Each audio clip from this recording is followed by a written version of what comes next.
The Simon Filer Podcast, giving authors a platform. Welcome to the podcast. Fresh out of the recording booth here at Brisbane Audiobook Production, Scott Amy. We have just wrapped up 12 hours of narration of Dr. Vanessa Cook and Anthony Gibbs' fabulous and very insightful audiobook, Leading Positive Safety. And I thought we'd have a chat with Scott to see how he found the whole process. What do you reckon, Scott? It was a fantastic process. I really enjoyed it. Simple.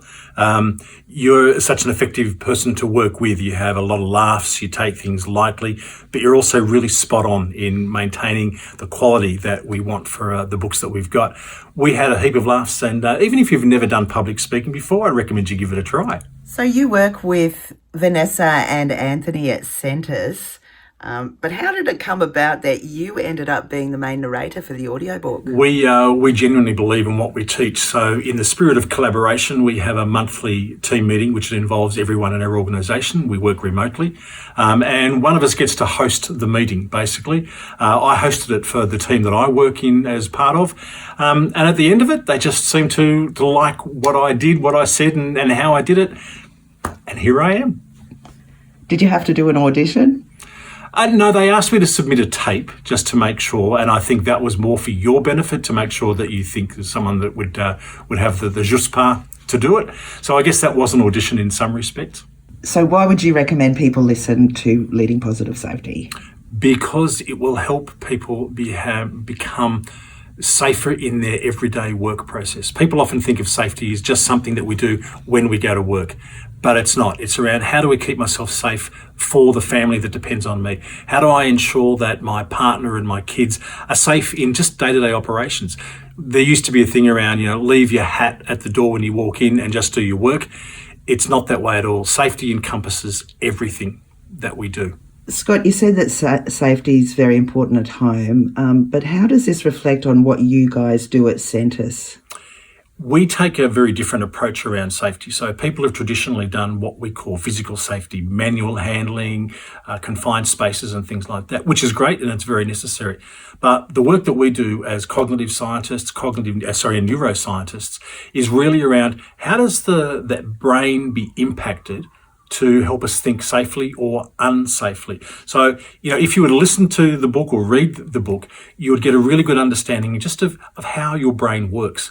Not just in safety, but in why you make decisions about everything that you do, which is why I refer to it as something that is important for us at home, with our families, for our relationships, not just about coming home physically safe, but how do I create that psychosocial safety where it's a great place to live, it's a great place to work, not because I know I've got the harnesses, but because I enjoy being there. It's engagement.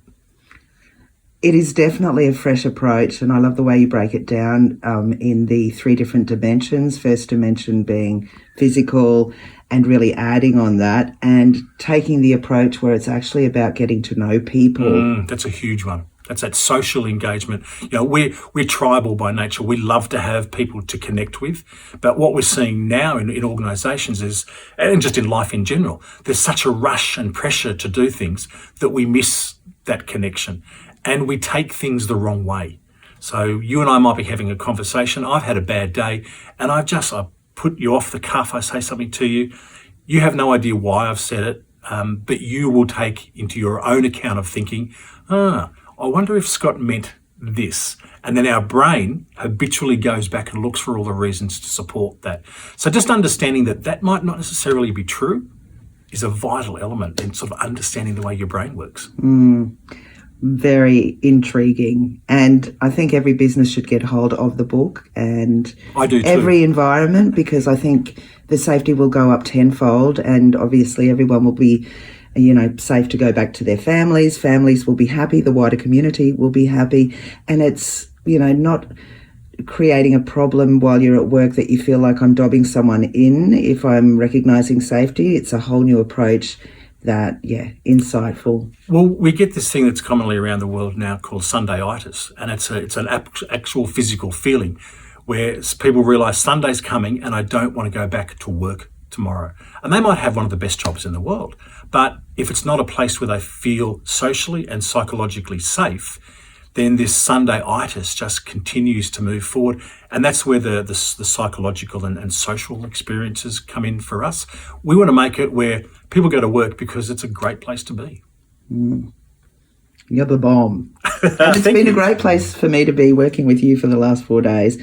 Like I said, you're the G at the narration. Well, thank you. I've enjoyed it immensely. Thank you for your coaching and mentoring along the way. Thanks so much for your time chatting on the podcast just now, Scott. You've got a great voice. People are going to love the narration. Actually co-narrated by the authors, Dr. Vanessa Cook and Anthony Gibbs. Leading Positive Safety is the book. I'm putting it all together now. I guess it starts now. And hopefully it'll be up and available very soon for you to listen to. And yeah, please remember to like and subscribe to my channel, like the video. Stay tuned for more authors that I chat with and hearing about them and their stories. And remember, if you've written a book, I would love to make it into an audiobook and chat with you too on my podcast. Chat with you soon. Thank you. Thanks for joining the Simon Filer podcast. What's your story? Contact Simon for a chat at brisbaneaudiobookproduction.com.